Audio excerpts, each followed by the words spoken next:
Hello everyone, welcome to Everything Football. Match day 13 is here. UCL Fantasy is back after like a month's break. There's an international break and all that, but we are back for the quarterfinals and I am super excited for it. So we have 5 transfers heading into match day 13. I've already used 3 of them.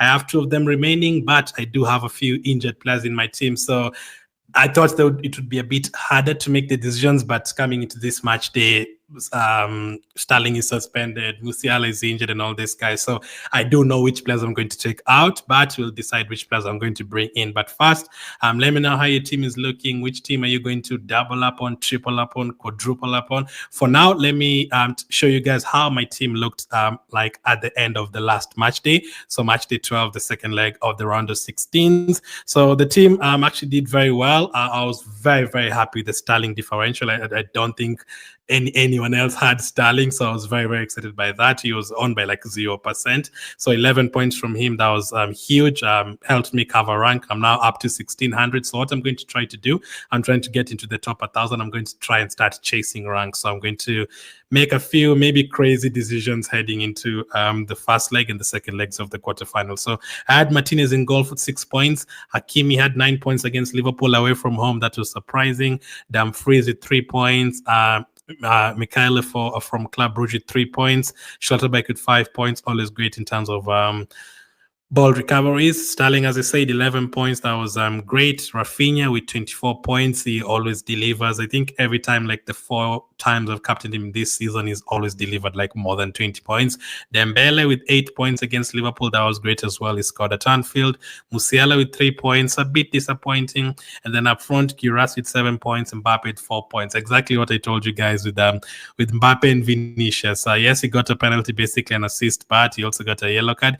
Every time I go with Mbappe, Vinicius is the one who gets the points. Every time I go with Vinicius, Mbappe is the one that gets the points. But it wasn't that great of a game. The Real Madrid Atletico Madrid game, second leg, they lost 1-0. Vinicius missed a penalty, so both of them didn't really deliver. So that's how the team looked. On the bench, I had Gabriel with 3 points, Salah with 2 points, Lewandowski with 2 points, Sommer with 3 points. So from this team, how many players don't I have for the next round? Obviously, Salah was eliminated. Gabriel is now injured. Those are 2 out for the whole season. Who am I missing? Michaela was eliminated, the Club Brugge player, so that is 3.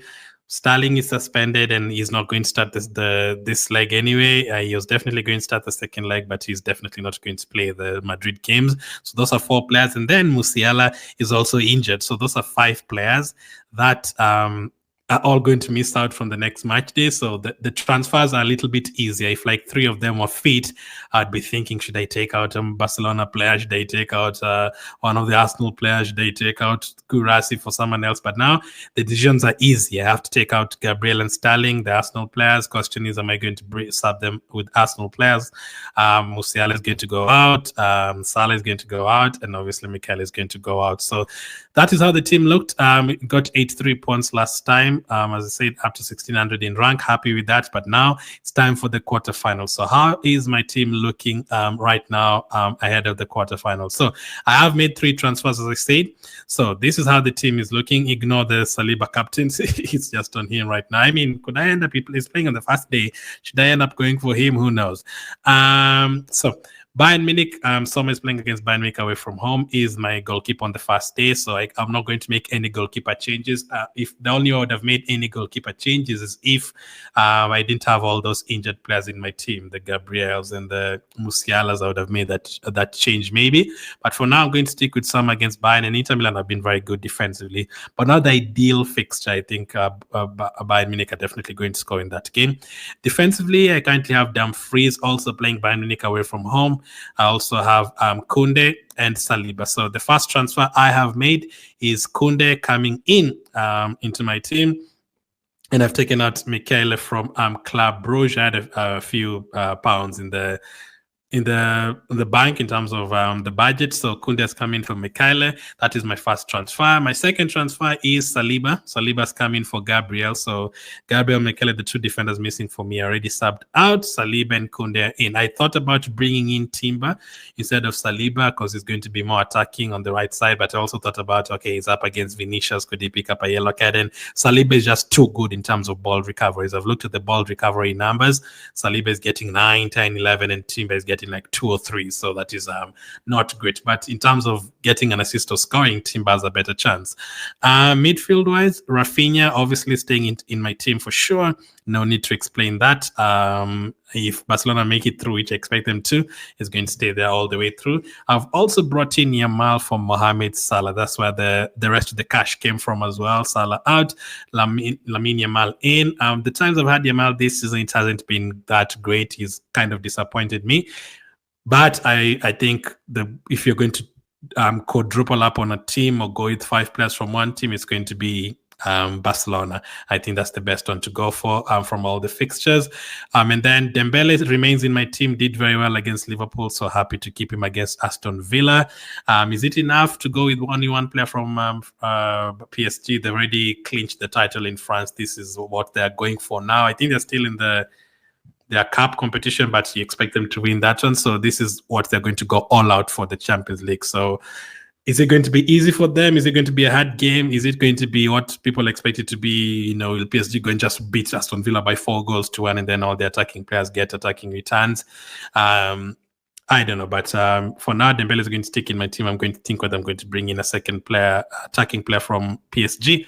Musiala, as I said, Musiala is currently injured, so that is a player I'm definitely going to take out. But who is going to come in? I've thought about other players, so I could go directly to a Bayern Munich player. So you could consider an Olise, for example, there. Real Madrid, you can consider Bellingham there.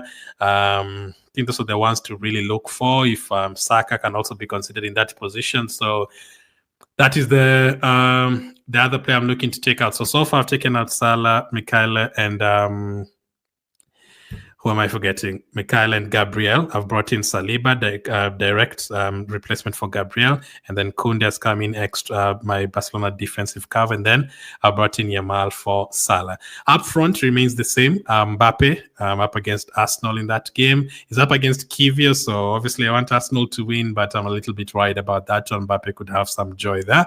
Lewandowski against Dortmund, and Guirassy against Barcelona. So that is the lineup. The attacking lineup remains the same from last week. On the bench for the Wednesday fixtures, so I have more players, I think, playing on that. I'll take a look at how many players I have playing on each day. Emiliano Martinez is my second goalkeeper. Is going to come in for Sommer if Sommer doesn't deliver. Hakim is also there on the bench. He's going to definitely come in the second game. Schlotterbeck as well will, if needed, will come on for the Barcelona game. And as you can see, Sterling is going to miss out. So Sterling is another player you need to take out with Musiala. So I'm going to be in search for 2 midfielders. I have considered Bellingham. I have considered Rogers from Aston Villa. I have considered possibly bringing in a second PSG attacker. Obviously, I've considered Saka. The chances of Saka ending up in my team are very high, but I'm going to wait to see whether it's definitely going to start, or if he's going to start on the bench again. So you're going to get the Arsenal and Bayern and Inter Milan and Real Madrid team news before those games play. And those are the players I really considered. And obviously, Olise from Bayern Munich. So around 5-6 players considered for those 2 positions. I will see which one to bring in. But so far, 3 subs or 3 transfers, 2 more to go. Captaincy wise, I think on the first day, I don't like that. Can Kane score multiple goals against Inter Milan? I don't think so, man. So, and I don't think Inter Milan, that is looking like a 1-1. So captaincy, I don't think. I think on the first day, it's a very good day to go for differential. I think there's going to be a lot of different captains on the first day. I think some people are going to captain Saka, some people are going to captain Vinicius, some people are going to captain Mbappe, some people are going to captain Kane. Maybe Musiala would have been a captaincy option, but now he's injured. Maybe some people will go for Olise. Maybe people will go for Inter Milan defender. Maybe if you're expecting like a 0-0 in any of these games, maybe you go for an Inter Milan defender. I don't know. So I will see. So far it's on Saliba, but I don't think it's going to be on Saliba because I don't expect a clean sheet there. But unless you really think that Saliba is going to get a lot of ball recoveries. You're talking like I will need like 12 ball recoveries for him for 4 points and no yellow card and play more than 60 minutes, get an extra 2 points there. And then maybe, hoping for an extra return. But I don't think that would be the way to go. That is how the team is looking right now. So my prediction for all of these games, I am going to go for the first one. Arsenal, Real Madrid, obviously there's going to be a bit of Arsenal bias here, but what I can tell is I think both teams are going to score. I think it's going to be more difficult in the Real Madrid. So what I expect is this first game between Arsenal and Real Madrid, I expect goals because Arsenal will have to go for it. And the second game against Real Madrid, against Arsenal, it could be a bit defensive if Arsenal approach that game defensive. So yeah, but I have predicted 2-1 for Arsenal in this game, and then Madrid probably to beat us in the second leg. So hopefully that is the case, that we win this game. And then Bayern Munich, Inter Milan, I'm going to actually go for a 1-1 draw. I don't think Inter Milan are going to win it. If someone is going to win it, I'm going to go for Bayern, but 1-1 draw. Barcelona, Dortmund, I'm going to go for Barcelona to win this one by 3-1. Yep, I think Dortmund will have a lot to do in the second leg. And then for PSG and Aston Villa, not going to go for Aston Villa to be trashed. No, I think they're going to keep it tight. So I'm going to go for PSG 2, Aston Villa 1. So I have gone for the home teams to pick up something in all their games. And then obviously next week is going to be advantage Real Madrid, advantage Inter Milan, advantage Dortmund, advantage Aston Villa. Yeah, so that is how my team is looking. My captaincy for the second day will definitely be Rafinha if the first one doesn't work. So let me know, who are you considering for captaincy? Are you expecting any game to be done after the first leg? What are you? Which players are you looking to transfer into your team? Any differential you're considering? There's other differentials. Like I said, if you're going to go for example, if many people had Gabriel in their team, so he's injured. If you take him out, many people will go for Saliba if they want an Arsenal defender. But some people could go for a differential. Some people could go with a Timber. Maybe some people could even go for a Kivy. I wouldn't advise it, but he would be better attacking-wise in terms of attacking headers. But Timber is more attacking, going to the right side, crossing the ball and all that. He might get an assist or something if Arsenal score. So that could be a differential instead of Saliba. And then if you're going for Real Madrid, the options are not really differentials. Bellingham, Vinicius, Mbappe, they're highly owned. So, I'd say if you're captaining someone, you're thinking of captaining Rudiger on the first day, that is a differential.